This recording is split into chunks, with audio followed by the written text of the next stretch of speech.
بسم اللہ الرحمن الرحیم۔ تبلیغ سورہ برات۔ مراسم حج میں کفار و مشرکین کے درمیان عریاں طواف اور غیر مذہبی اور غیر شائستہ رسم بھی جاری تھی، جس کا انسداد ضروری تھا۔ رسول اللہ صلی اللہ علیہ وآلہ وسلم نے اب تک انہیں طواف اور دوسرے ارکان حج کی بجاوری سے منع نہیں کیا تھا،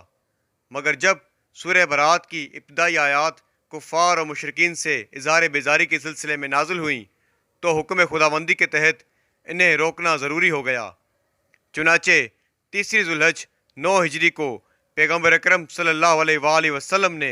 حضرت ابو بکر کو امیر حج بنا کر اس کام پر مامور کیا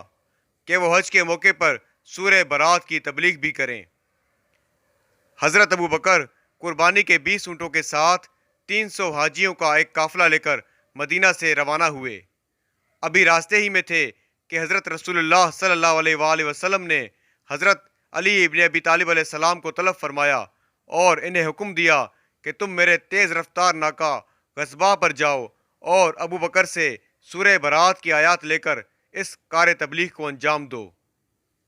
کیونکہ اللہ کا حکم ہے کہ اس کام کو میں خود کروں یا وہ شخص جو میرے اہل بیت میں سے ہو۔ حضرت امام علی علیہ السلام اس حکم پیغمبری کے تحت تیزی کے ساتھ مدینہ سے مکہ کی طرف روانہ ہوئے اور مقام حرج پر ابو بکر سے جا ملے اور ان سے سورہ برات کی آیات لے کر انہیں واپس بھیج دیا۔ ابن اسیر اور طبری کا بیان ہے کہ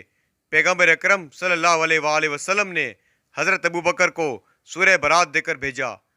اور پھر انہیں راستے سے واپس بلا لیا اور فرمایا کہ اس تبلیغ کے لیے وہ شخص مناسب ہے جو میرے گھر والوں میں سے ہو۔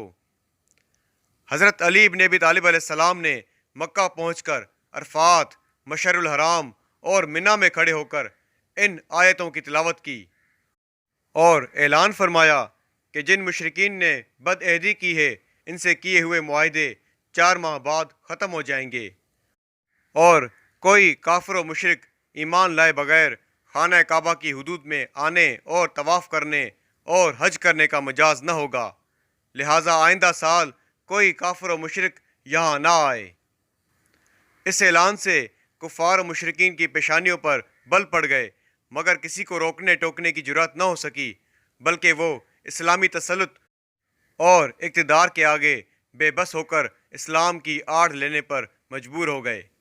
علامہ طبری کا بیان ہے کہ مشرکین ایک دوسرے کو برا بھلا کہتے ہوئے واپس ہوئے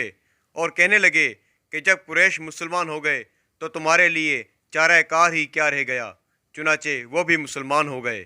اللہم صلی علی محمد و آل محمد۔